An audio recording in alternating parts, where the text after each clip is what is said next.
In my experience, everyone has a grand plan of something that changes. Particularly for people graduating now, even more so than when I graduated, you're going to have multiple careers and multiple jobs.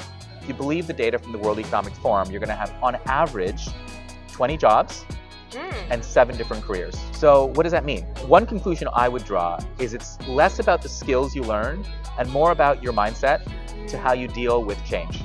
So if you can be that person who's not, oh my goodness, the world is unpredictable and I'm going to freak out every time there's change, you're going to be a happier person. If you're a person who goes, oh look, the world changed, now I need to learn a bunch of new stuff, and I learned stuff 3 years ago in Excel, so I can learn stuff again in Excel. Even that small change in mindset will make you feel more successful and be more successful.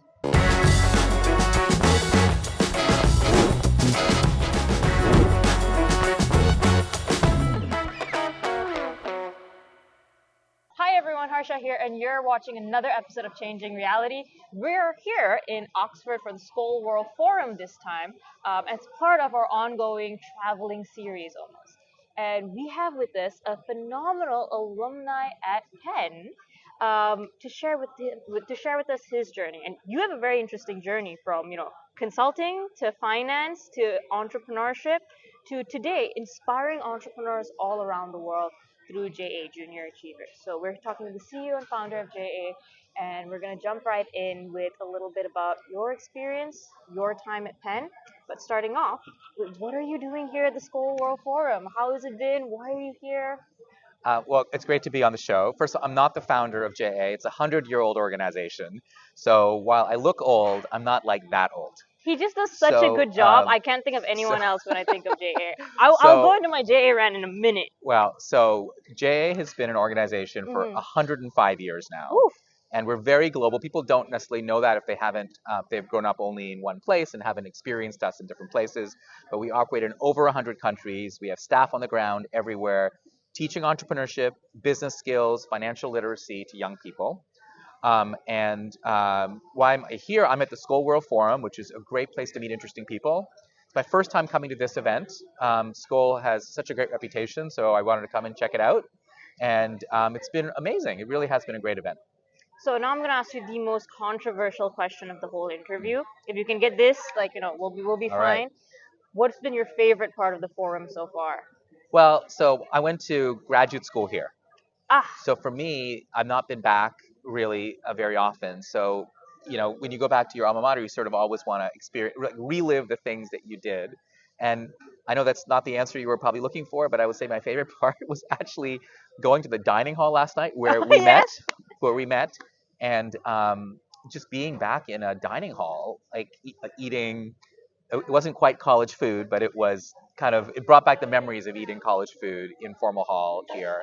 So that was for me, a fun experience. Of course, meeting the people and just learning from people who've done such amazing things is really inspirational. I think the real value, frankly, of coming to conferences, particularly for some of your listeners, is it just constantly inspires you to think differently about yourself.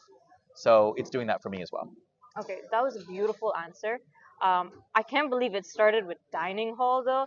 And the reason I can't believe it is, other than having done your graduate studies here at Oxford, you were an undergrad at the Wharton School, which is, as you know, renowned for our dining halls. Yeah, right. We have the best dining halls in the world. Well, my favorite was Hill House. Was it actually? I'm just telling you. I don't know what the food's like now, but I used to walk there specifically just because I thought the food was better than the dining commons any of the high rises. I'm not sure if that's still true, but I remember the choices were just better. So that's the popular opinion I've heard. Oh. I will say I'm a Commons fan. It's central for me. I genuinely am. I go to the Starbucks under the Commons. That's like my hangout spot. So I'm gonna have to fight you a little on that. Okay. But on that note, why did you choose to go to Penn in the first place? And tell us a little bit about your journey to Penn before we go into the whole amazing story that you have after. So I was born in India, but I grew up in Canada. And my brother who's older, he went to Harvard.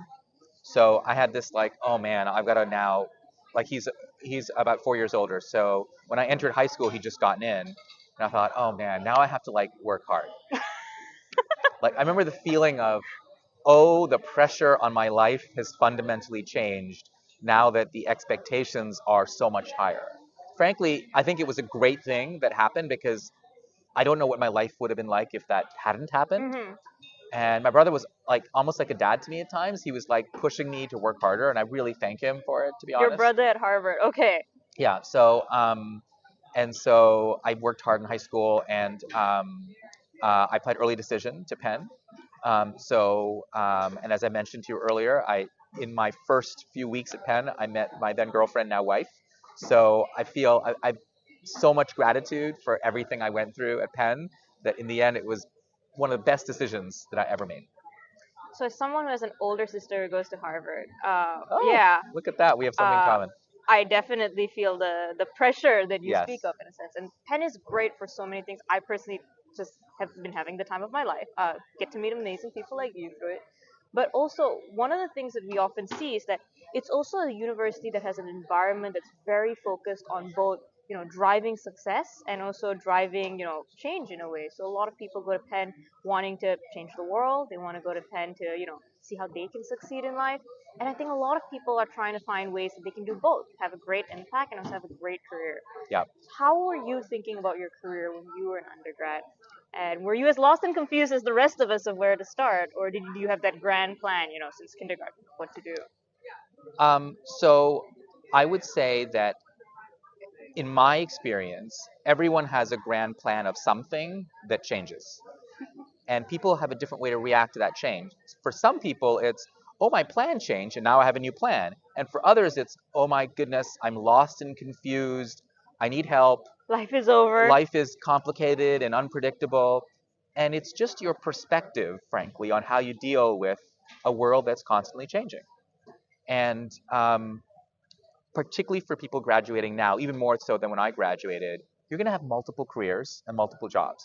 If you believe the data from the World Economic Forum, you're going to have, on average, 20 jobs Hmm. and 7 different careers.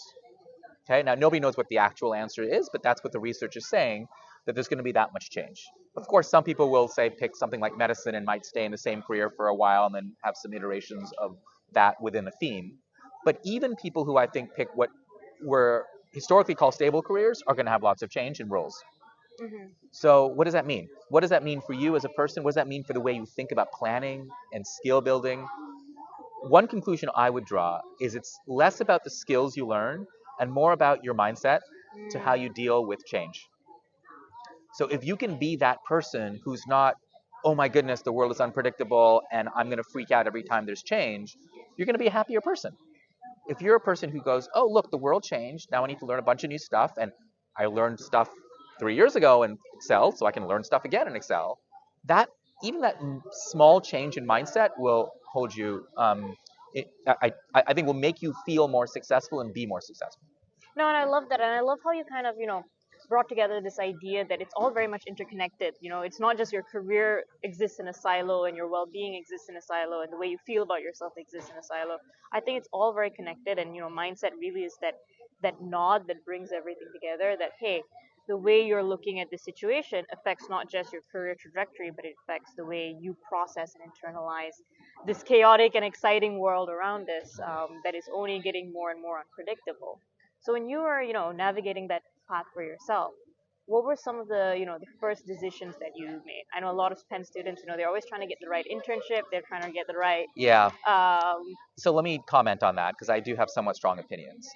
Your life is not over if you don't get a job in consulting or banking. Let me start with that. are you sure? Oh my God. I think the vast majority of people who take consulting and banking jobs leave and do something else. Hmm. That should tell you something. That should tell you that the people who are chasing those jobs are doing it almost as a signal to their friends, to their maybe even family, if they've got family pressure, that they've jumped another hurdle. Mm.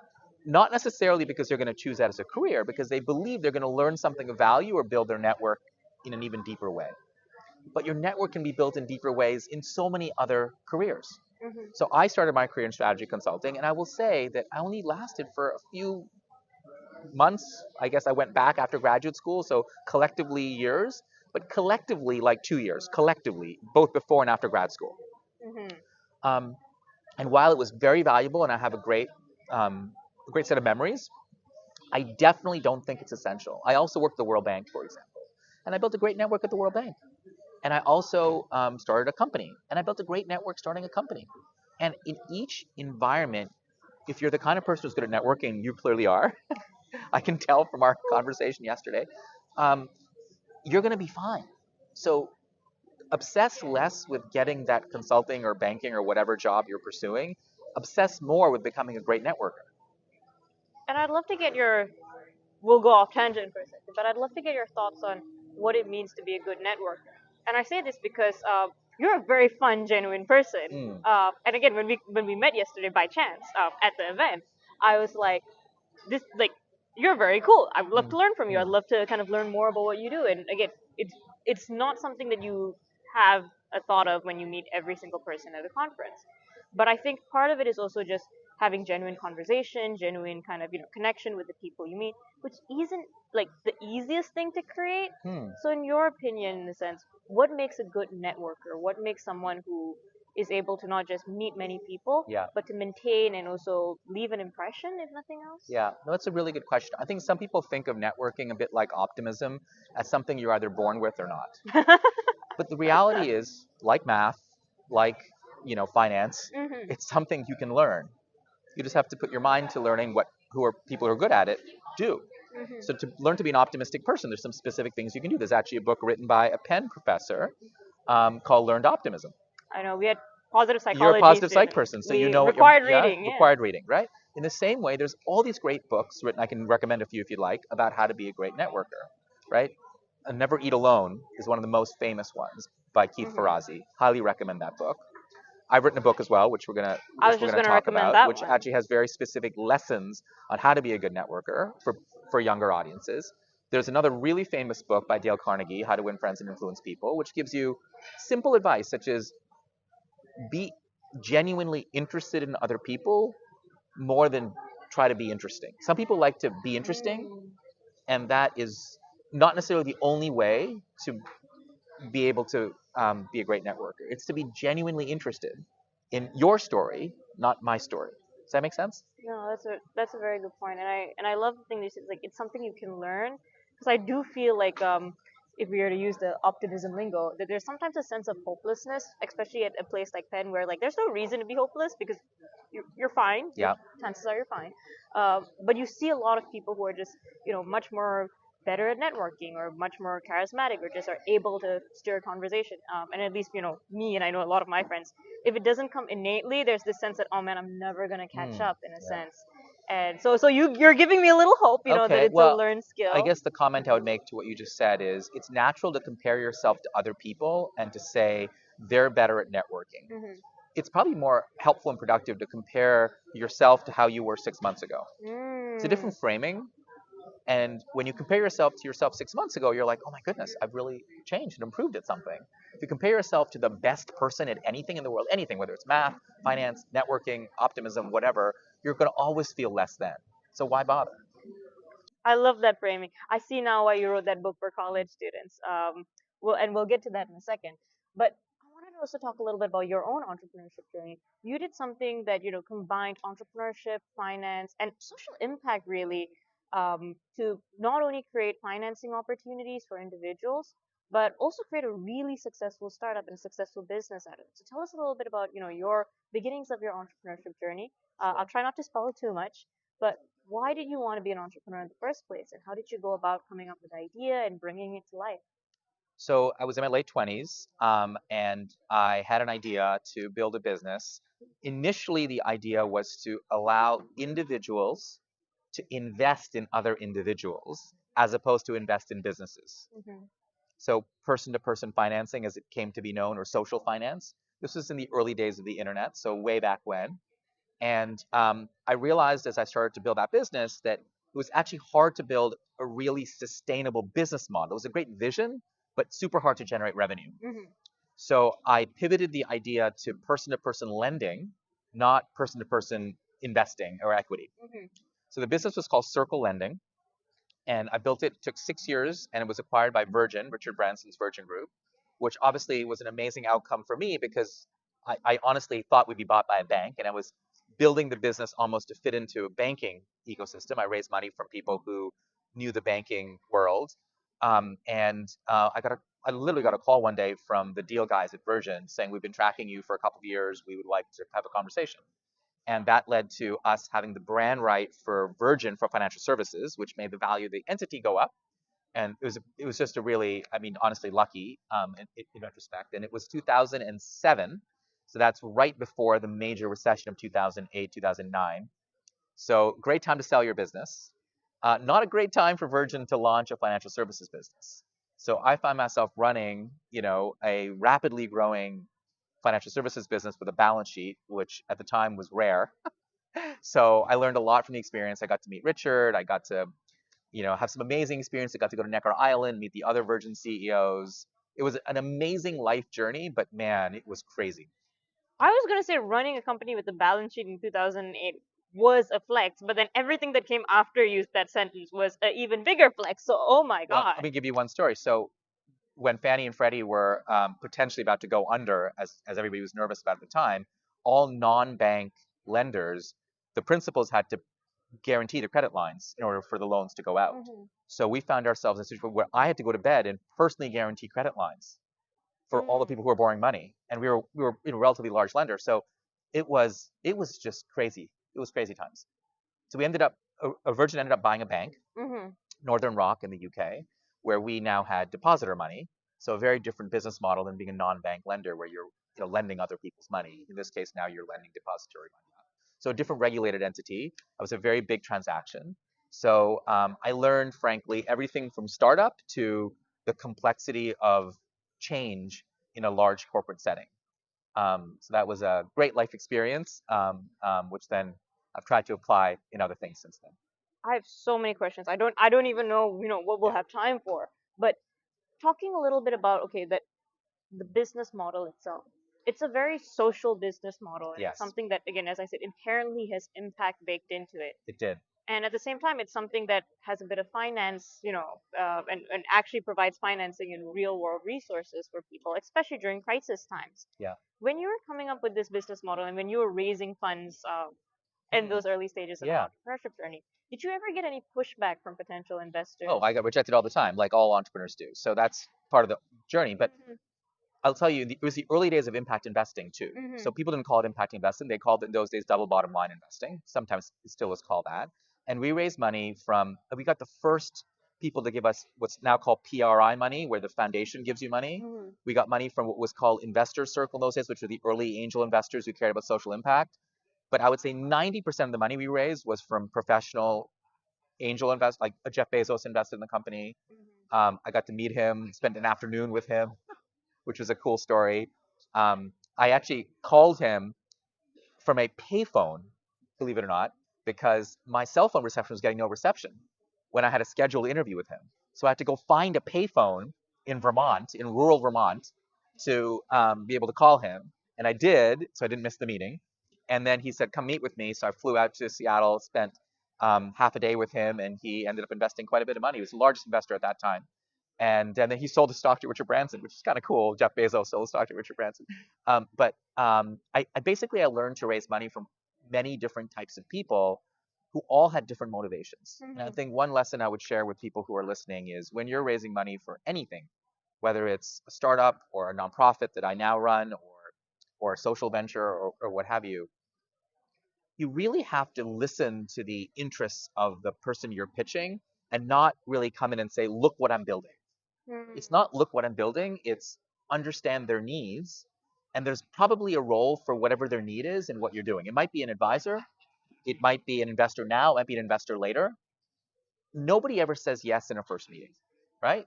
So the goal of a first meeting is to get a second meeting.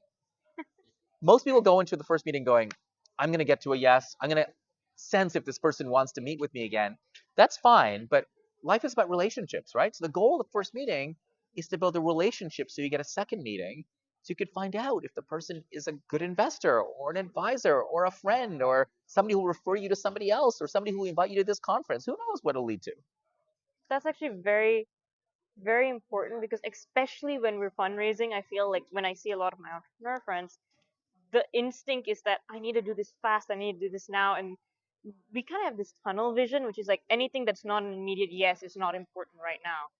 And I definitely, see that there's some not great things about that, but I never saw it from the perspective of, that hey, it's about what they want, and it's about how, if this is something meaningful to them, and even if it's not something that's, the right time, right place now, that could become something that is meaningful to them and something that is of their interest down the line. So I really like that, the way that you phrase it. Again, I think it went back to what you said earlier about networking as well. It's like, don't try to be the most interesting person, try to find out, what's interesting about them and what interests them in a sense.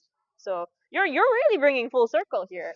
And on that note, you running a company at that scale, that size, and that impact, I'm sure comes with its own challenges. And we'll wait for the book to uncover all of the many challenges. Yeah. But the one thing I wanted to touch on is a lot of entrepreneurs, I think, in early stages exactly have this anxiety of, will my idea work or not? And I've always been a proponent of, there's more anxiety when the idea actually works, because then you have employees, you have, beneficiaries, you have people who you have served.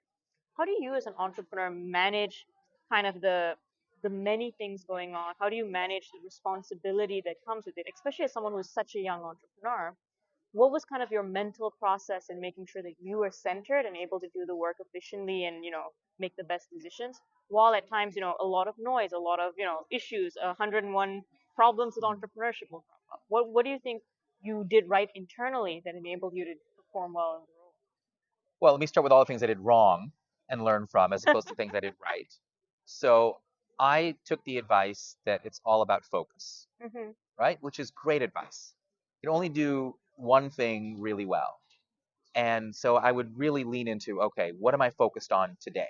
Mm-hmm. The reality is life gets in the way of focus. So that may not be the best advice, I think, for an entrepreneur who's trying to build something great.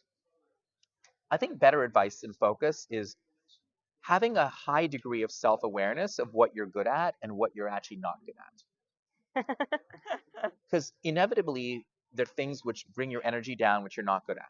Mm-hmm. And so then you've got to really find people to complement your weaknesses, Mm-hmm. right? So I realized I was good at raising money. I was not that great at building business.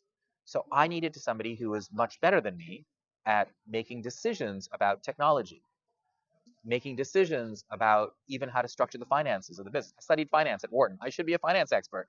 Turns out I'm not. And that's okay. That's okay. I'm very good at one thing and not so good at other things. That's okay.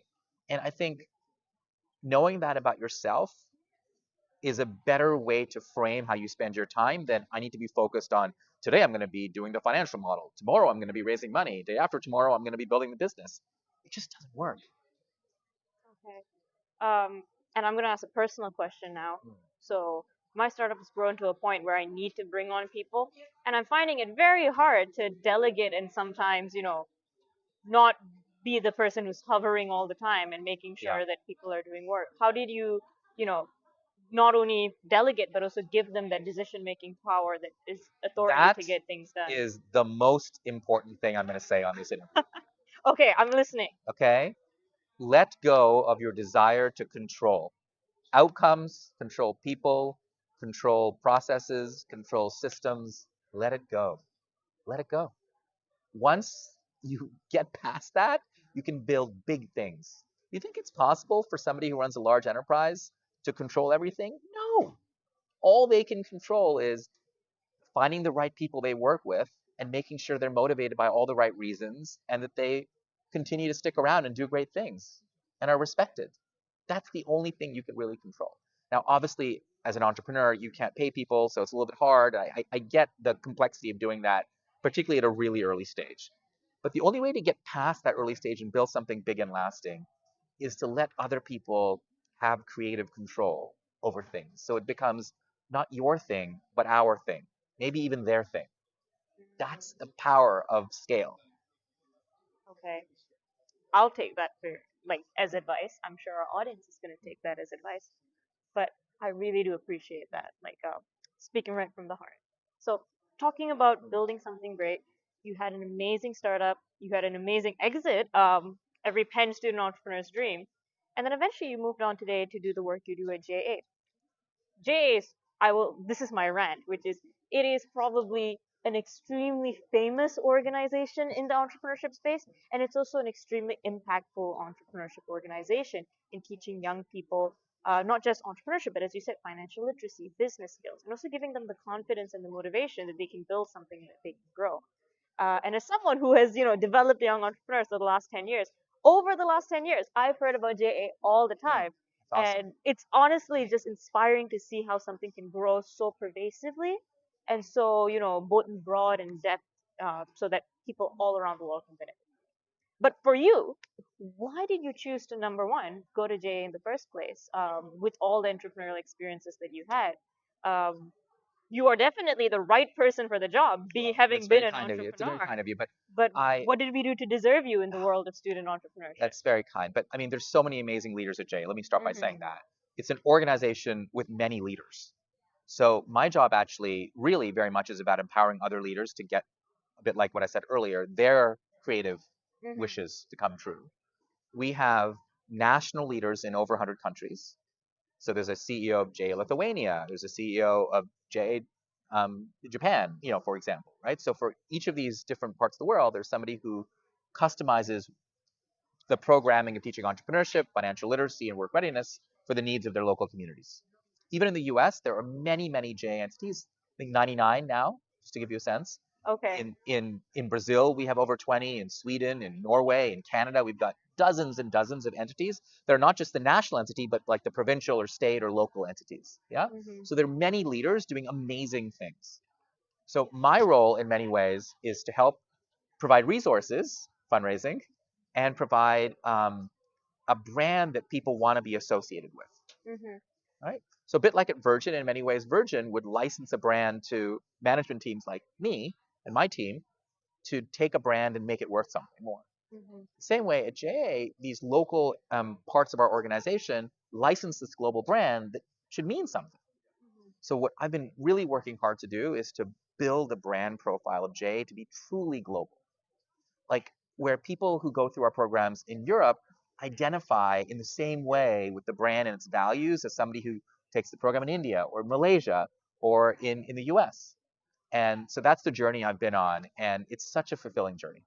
And part of scaling and growing is, as you said, finding the right people in the Yeah. right places. It's keeping them empowered, and it's also figuring out the business model of what makes the most sense to scale and grow. For all of the entrepreneurs out there who maybe they've built something to a certain level and they're not sure how to think about scaling it, any words of wisdom for them to at least start flipping through not just the people, the model, but also the purpose of scaling in a way. Yeah. So purpose is a good place to start. If the purpose of scale is to build your ego and show how great you are, it probably won't work. Hmm. If the purpose of scale is to build a great product that more people use, you're going to attract people to want to work with you. The purpose of scale is to attract great people and to give them amazing lives working as part of either a network or an organization. You're going to attract great talent. So people are drawn to other people based on their motivations. Hmm. And if they sense the motivation fit is not authentic and good, it will be very transactional and it'll last for a short period of time. So, how do you actually build something that people want to be connected to and stick with? In many ways, Richard Branson's a great role model because people want to get to know Richard because they authentically see he genuinely cares about customers always coming first and having customer centricity. He genuinely cares about innovation. Everything he does is innovative. He genuinely cares about fun, right? Richard, it's about fun, Yeah. right? We did an ad. We were going to launch an ad for a student loan, which we pulled at the last time because of the crisis. The ad was, "Are you looking for a threesome?" And this was a Wall Street Journal ad. We were going to like, who does that? It's fun, right? It's provocative, very British, I would say, in humor. But so I think that the advice I would give anyone building scale is to look a little bit inward at what your strengths are and look for the purpose that will attract other people to want to build real relationships with you, not transactional relationships. So with that, you've been spitting truths the whole Uh the oh. whole session. So with that, I wish there was a way that we could capture all of this. Oh wait, you have a book. So tell us a little bit about the book that you've just Yeah, published, and about what we can expect, where we can give it, where we can get it. Give us the whole spiel. sure. So the book's called Modern Achievement. Love the title already. It is, you can get it on Amazon. You can also go to modernachievement.com. If you can't afford it, we'll send you a free copy. So all the proceeds go to junior achievement. So it's an initiative to really help JA. It's an international bestseller. So there's editions are coming out all over the world. There's a Chinese edition coming out, Indian edition coming out, published by JACO, which is a great Indian publisher that's coming out this year. The book came out last August, and it's done really well. And it's basically 30 life lessons. It's a very digestible book because every chapter is very short. And I've co-authored it with this amazing man named Marshall Goldsmith. And Marshall Goldsmith is one of the top leadership thinkers of our generation. And he wanted to also write for a younger audience, so that's why it's a great partnership. We know people don't read books as much, so we've also made all the lessons digestible for social media. And so you can find out more by just Googling either my name or Marshall Goldsmith or Modern Achievement. And Marshall also has an AI bot, so you can actually just ask him lessons from the book. That's an easy way to get some stuff. And we're just trying to get the word out. I'll give you an example of a lesson, right, to make it more concrete. Yeah. So one of the lessons, really for people who are your age, is to make friends who are 5 to 10 years older than you. Mm-hmm. Nice and concrete. Most young people don't get that advice. Most of their friends are their age, right? Of course, that's where your social network is. But if you're going to be entering um, a career that's going to have as much change as we talked about, as I said, 20 jobs on average and maybe 7 careers on average, there's a lot of change.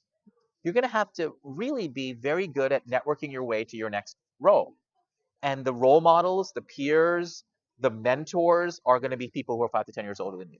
So start soon in building those relationships and make them genuine friendships and relationships, and it'll lead to all sorts of good things. You know, I don't say this to every speaker. I'm not going to lie. I don't say this. But you have given us not just great advice, but very practical advice. And I genuinely appreciate that. I think like it takes a lot of not just experience, but also like analysis and understanding and awareness of, the things that have actually made a difference to you to give advice that we can not only go, dang, that's cool, but I'm going to go and actually implement this in my life. And I'm actually going to go and change small behaviors that will hopefully have a larger ripple effect. So I can genuinely say that this has been a phenomenal session, and I really appreciate you taking the time out to spend with us. I know you're super busy, so and 3 meetings just before breakfast, right? That's what I heard. So it was great to talk to you, and I'm happy to come to Penn at some point, and we can do it in person.